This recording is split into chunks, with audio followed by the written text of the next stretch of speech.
नमस्कार, मैं हूं दीपिका और आप देख रहे हैं सीटीएन सिटी हलचल। और सबसे पहले नजर डाल लेते हैं आज की हेडलाइंस पर। विश्व में गूंजा जगन्नाथ चौक घंटाघर सड़क निर्माण का मामला, मंत्री विजय वर्गीय का जवाब, देरी को लेकर दिया नोटिस, नवरात्रि के पहले काम पूरा कराने का दावा।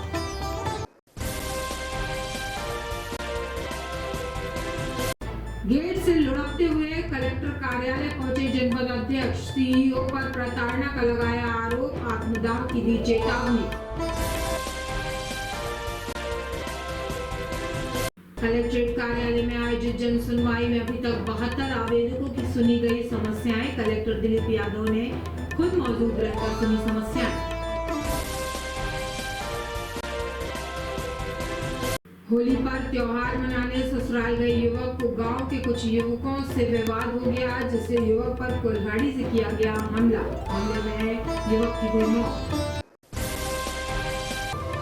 और ई रिक्शा ने बाइक सवार को मारी टक्कर, इलाज के दौरान बाइक सवार की हुई मौत। सिलसिलेवार करते हैं खबरों का खुलासा।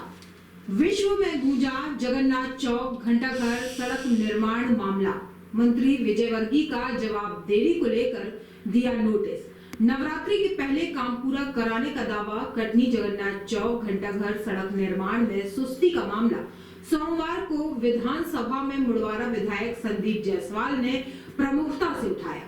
सड़क चौड़ीकरण में क्षतिपूर्ति, मुआवजा राशि की गणना और मूल्यांकन को लेकर उन्होंने सवाल पूछे। इसके साथ ही 3 वर्षों के दौरान सड़क निर्माण को लेकर धरना प्रदर्शन, चक्काजाम और आंदोलन को लेकर भी नगर निगम को कटघरे में खड़ा किया। नगरीय विकास मंत्री कैलाश विजयवर्गीय ने जवाब में कहा कि सदस्य को नगर निगम के बारे में बहुत कुछ जानकारी है, इसके साथ आप मेयर भी रह चुके हैं।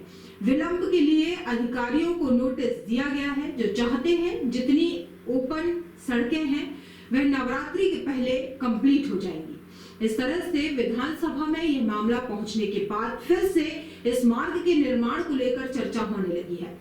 12 मीटर सड़क में 8 मीटर में डामरीकरण और दोनों तरफ 2 मीटर में नाली और पेवर ब्लॉक का कार्य होना है। देरी से चल रहा कार्य शहर का यह सबसे प्रमुख मार्ग कहलाता है, लेकिन यहाँ पर देरी से कार्य शुरू होने से स्थानीय लोगों को कई तरह के संशय हैं। एक तरफ स्थान मिलने पर चौड़ीकरण के साथ साथ डामरीकरण का कार्य किया जा रहा है, वहीं अधिकांश हिस्सा आज भी उबड़ खाबड़ है।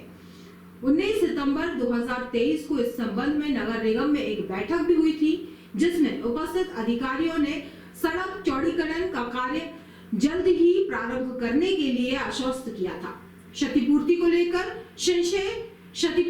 लेकर अभी भी कई तरह के संशय हैं। बताया जाता है कि सड़क चौड़ीकरण में करीब 135 भूस्वामी ऐसे रहे जिनका निर्माण चौड़ीकरण की जद में आ रहा है। इससे 92 प्रकरण को चिन्हित करते हुए सरकारी क्षतिपूर्ति को लेकर योजना बनाई गई। माननीय अध्यक्ष महोदय, जगन्नाथ चौक से घंटाघर तक की इस सड़क पर पिछले सत्र में ध्यानाकर्षण भी लगा था और 14 से 19 के नगर निगम के कार्यकाल में राज्य शासन द्वारा 11 करोड़ रुपए की राशि इस सड़क के निर्माण हेतु दी गई थी। अब यह अलग बात है कि जो शहर का बाहरी क्षेत्र वहां पे कार्य नहीं हुआ और लगातार ये सब बातें होती रही। ध्यानाकर्षण में माननीय मंत्री महोदय के आश्वासन के अनुसार प्रमुख अभियंता महोदय ने ये जो जानकारी प्रस्तुत की गई उसी में बता रहा हूं, पेज क्रमांक 96 में पत्र लिखा नगर निगम को कि सड़क जो वर्तमान में उपलब्ध है, अब ये उस बात को कह देते चौड़ी सड़क नहीं है तो नहीं होगा, तो इतने दिनों से 100 साल से लोग उस सड़क पे चल रहे हैं और आप उस सड़क का वर्तमान में जो सड़क है उसका चौड़ीकरण तत्काल कराया जाए। और जैसा कि हम लोग NH वगैरह में देखते हैं, एक पट्टी पे काम हो जाता है, फिर दूसरी पट्टी पे काम होता है, आगे जो चौड़ीकरण होगा उस पे हो जाएगा। दूसरा, सड़क ऊंची की गई है तो आसपास के इसी से संबंधित है जगहों पे, घरों में, वहां पे स्वच्छता मित्रों की बस्ती जहां महात्मा गांधी एक रात रुके थे, जालपा देवी का मंदिर है, सारी बातें हैं, वहां पे महत्वपूर्ण अस्पताल है। मैं माननीय मंत्री महोदय से चाहूंगा कि सड़क निर्माण और आसपास पानी ना भरे बरसात के पहले इस संबंध में, इसके बाद फिर मैं दूसरे। बैठिए माननीय मंत्री। अध्यक्ष महोदय, माननीय सदस्य ने स्वयं स्वीकार किया कि वहाँ काम चल रहा है और ये बात सही है कि ध्यानाकर्षण में मैंने आश्वासन दिया था, पर इसी बीच में जब वहाँ रोड चौड़ीकरण के लिए कुछ लोगों को नोटिस दिए गए तो कोर्ट चले गए, हाई कोर्ट से वहाँ पर स्टे आ गया, इसलिए रोड चौड़ीकरण का काम नहीं हो पाया। अब बची हुई सरफेस जो है उसमें सड़क का काम निर्माणाधीन है। अभी मैंने अभी सुबह ही फ़ोटो मंगवाया, चाहे तो मैं माननीय सदस्य को भेज सकता हूँ और अतिशीघ्र काम पूरा हो जाएगा। और जो आपने पानी नहीं भरे उसके लिए मैं निर्देश दे दूँगा। माननीय सदस्य, दूसरा पूरा प्रश्न। माननीय अध्यक्ष महोदय, मैं धन्यवाद देना चाहूंगा मंत्री जी को, लेकिन आज ही समाचार पत्र में फिर नगर निगम आयुक्त का जवाब आया है कि जो उपलब्ध चौड़ी सड़क होगी, अब स्थिति यह है कि आपने आयुक्त नगर निगम और उनके अधिकारियों द्वारा जानकारी दी कि 22 से अधिक प्रकरण माननीय उच्च न्यायालय में लंबित हैं। हो ये रहा है कि लोगों ने शुरू में जिनकी पार्किंग वगैरह छोड़ी थी वो जगह दे दी थी अध्यक्ष महोदय, उसके बाद इन्होंने जब लोगों को मुआवजे की राशि निर्धारित नहीं की, आज दिनांत तक मुआवजा राशि का एक भी नोटिस नहीं है। गुमराह कर रहे हैं और वो लोगों को जो हाईकोर्ट गए हैं और जो मुआवजा मांग रहे हैं उनके सामने रोड नहीं बनाना चाहते। संदीप जी कृपया बैठिए, आपकी बात आ गई है और मंत्री जी को ध्यान में है। माननीय मंत्री जी को। महोदय, माननीय सदस्य महोदय नगर पालिका के अधिकार पूर्वक सदन में बैठ सकते हैं और वहाँ की नगर निगम के बारे में आप बहुत जानकारी आप स्वयं मेल रहे हैं। निश्चित रूप से थोड़ा विलम्ब जरूर हुआ है, मैंने अधिकारी को कारण बताओ नोटिस दे दिया है और जो ये चाहते हैं जितनी ओपन सड़क है वह नवरात्रि के पहले पूरी कंप्लीट हो जाएगी। गेट से लुढ़कते हुए कलेक्टर कार्यालय पहुंचे जनपद अध्यक्ष सीईओ पर प्रताड़ना का आरोप, आत्मदाह की दी चेतावनी। कटनी में मंगलवार को बहोरीबंद जनपद पंचायत अध्यक्ष लाल कमल बसंत ने विरोध प्रदर्शन किया। वे कलेक्ट्रेट गेट से लुढ़कते हुए कार्यालय पहुंचे, उनके साथ समर्थक और जिला पंचायत सदस्य भी मौजूद थे। जनपद पंचायत सीईओ अभिषेक झा पर आरोप लगाते हुए बंसल ने धरना दिया। उन्होंने कहा कि सीईओ मुझे लगातार प्रताड़ित कर रहे हैं, बिना पूछे बैठकों का आयोजन कर रहे हैं और पंचायत राज अधिनियम के विपरीत काम कर रहे हैं। अपर कलेक्टर साधना परस्ते ने मौके पर पहुंचकर उनकी मांग सुनी, लेकिन बंसल कलेक्टर से मिलने की मांग पर अड़े रहे। कलेक्टर के नहीं पहुंचने पर उन्होंने जिला प्रशासन पर तानाशाही का आरोप लगाया। बंसल ने कहा कि इस मामले में कई बार वरिष्ठ अधिकारियों को पत्र लिख चुके हैं, लेकिन अब तक कोई कार्यवाही नहीं हुई। दलित होने के कारण मुझे परेशान किया जा रहा है, जबकि मैं सत्तारूढ़ भाजपा का सदस्य हूँ। जनपद अध्यक्ष ने चेतावनी दी है कि अगर 1 महीने में कार्यवाही नहीं हुई तो वे आत्मदाह कर लेंगे। इसकी जिम्मेदारी शासन प्रशासन की होगी। स्थिति को देखते हुए पुलिस बल भी मौके पर तैनात किया गया था। मैं बहोरीबंद का जनपद अध्यक्ष हूँ, एक दलित जनपद अध्यक्ष हूँ। पिछले 1 साल से जो है हमारे जनपद के मुख्य कार्यपालन अधिकारी श्री अभिषेक कुमार झा के द्वारा मुझे लगातार मेरे अधिकारों के लिए मुझे वंचित किया जा रहा है। मैं इस यहाँ पर संबंधित अधिकारियों को बराबर पत्राचार करता रहा और उनसे मैं निवेदन करता रहा कि साहब देखिए, हमारे यहाँ जनपद में जो है भ्रष्टाचार की बहार लगी हुई है और इसके अलावा जो है जनपद के जो सीईओ हैं वो 15 वित्त की राशि का जो गड़बड़ घोटाला किए हैं और ये वहाँ से कर आए हुए हैं और यही हाल ये बहोरीबंद में मचा के रखे हुए हैं। इसकी संबंधित लगातार मैं शिकायत यहाँ पर करता रहा। आज मैं इतना त्रस्त हो गया, दलित आदमी इतना पीड़ित हो गया हूँ मैं कि आज मैं वहाँ कलेक्टर के गेट के पास से लेके मैं यहाँ तक लुढ़कते आया।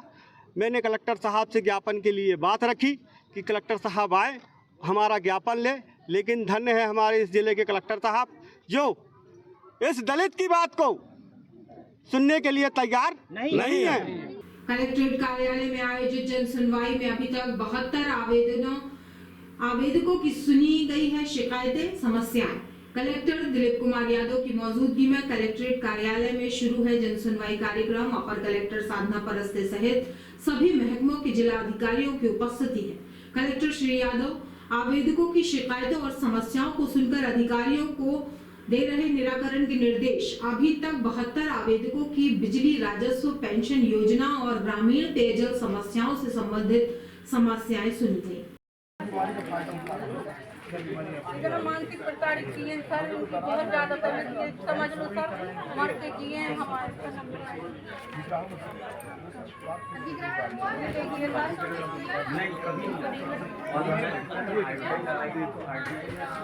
होली पर त्योहार मनाने ससुराल गए युवक को गांव के कुछ युवकों से विवाद हो गया, जिससे युवक पर कुल्हाड़ी से हमला कर दिया गया।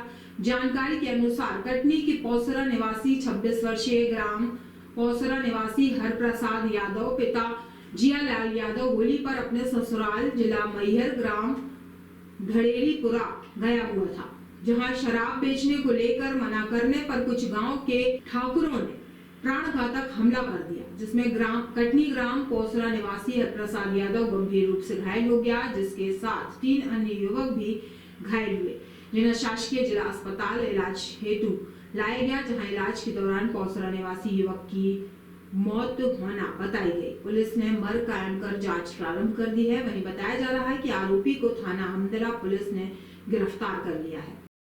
ससुराल गया था तो वहाँ मार मूर दिए हैं, झगड़ा हुआ है। कहाँ ससुराल गया था? धनेड़ी गया। ये कहाँ पड़ता है? पकड़िया के बाजू से अंदर थाना अंदर लगता है। हाँ, थाना अंदर। तो क्या कोई रंजिश थी?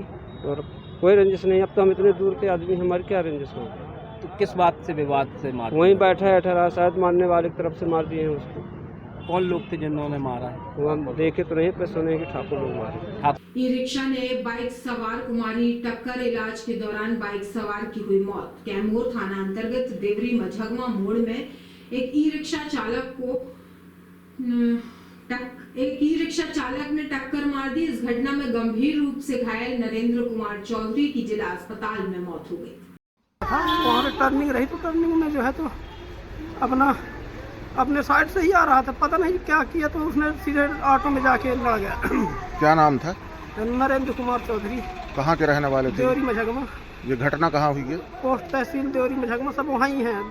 संतनगर में शंभू होलिका उत्सव समिति द्वारा धूमधाम से किया गया होलिका दहन। महिलाओं बच्चों ने जमकर किया एंजॉय।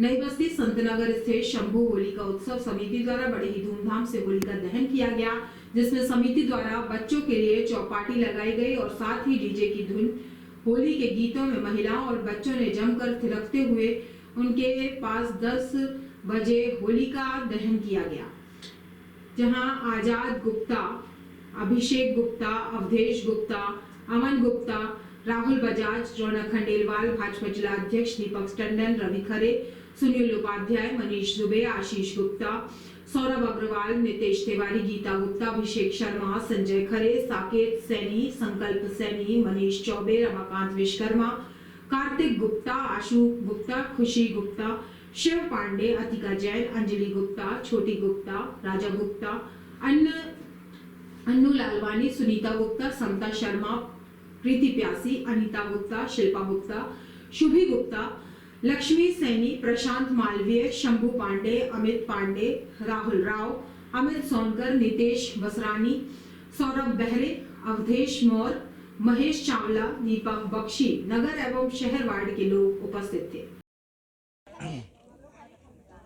शंभू होलिका उत्सव समिति द्वारा कई वर्षों से होली मिलन समारोह किया जा रहा है। यहाँ बच्चों की चौपाटी और वृंदावन जैसे फूलों की होली का कार्यक्रम रखा जाता है। पूरे वार्ड के एवं नगर के लोग सम्मिलित होकर एक दूसरे को गुलाल देके फूलों एक दूसरे के ऊपर बरसा के शुभकामनाएं बधाई देते हैं और काफ़ी हर्ष उल्लास से कार्यक्रम मनाया जाता है। वार्ड के सभी से सभी लोग, अधिक से ज़्यादा शहर के लोग यहाँ पे इकट्ठा होकर बधाई एवं शुभकामनाएं देते हैं एक दूसरे को। बच्चों के हिसाब से सभी प्रकार की चौपाटी, जो भी बच्चों से संबंधित कार्यक्रम, खाने पीने का आइटम रखा जाता है। एक लोगों को इकट्ठा करने का वो है। बाकी यहाँ पे जो भी वार्ड के एवं क्षेत्र के लोग आते हैं, सब एक दूसरे को बधाई एवं शुभकामनाएं दे के, कोई आपसी मतभेद नहीं। शंभू होलिका समिति द्वारा होता है शंभू टॉकीज के पास में। हर साल ये उत्सव यहाँ पर आयोजित होता है, जिसमें बच्चों की चाट चौपाटी लगाई जाती है, होलिका दहन होता है, उसके बाद यहाँ के सारे लोग यहाँ पर इकट्ठित होते हैं। ये त्यौहार हर साल यहाँ पर ऐसे ही मनाया जाता है, बहुत सारे लोगों के साथ, सारे एंजॉय करते हैं, मस्ती करते हैं। श्री शंभू होलिका उत्सव समिति के द्वारा ये आयोजन पिछले कई वर्षों से लगातार किया जा रहा है, जो प्रतिवर्ष पिछली वर्ष से ज़्यादा हर वर्ष में एक नया उत्साह, एक नई उमंग, लोगों में उत्साह। यहाँ आसपास के सारे लोग, घरों की महिलाएं, बहनें, माताएं, बुजुर्ग जितने भी हैं वो सभी मिल करके इस समिति में शामिल होकर साथ में यहाँ होलिका दहन का कार्यक्रम हर साल आयोजित करवाते हैं। और आज की जानकारियों में बस इतना ही। कल फिर होंगे हाजिर शहर की ताज़ा तरीन जानकारियों के साथ। तब तक के लिए नमस्कार।